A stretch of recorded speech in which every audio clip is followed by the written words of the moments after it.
MQM Pakistan کے convener خالد مقبول صدیقی نے کہا ہے کہ پاکستان میں وسائل کی منصفانہ تقسیم کے بعد یہ ملک سر اٹھا کر چلنے کے قابل اور ملت کی قیادت کرنے والا ملک بنے گا۔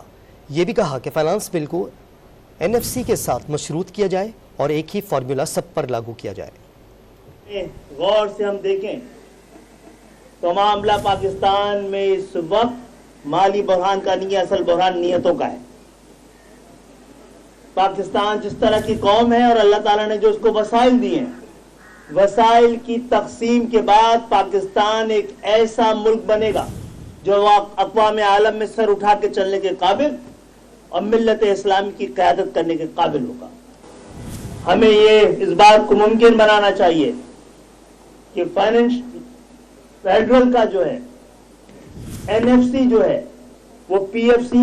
کو NFC کے ساتھ مشروط کیا جائے، ایک ہی چھت کے نیچے ایک ہی وقت میں ایک ہی فارمولے کے تحت یہ تقسیم کی جائے، اور اسی وقت وفاق وہ جو ڈسٹرکٹ کی، شہروں کی، دیہات کا فارمولہ طے ہوتا ہے، اسی ایک ہی وقت میں وہ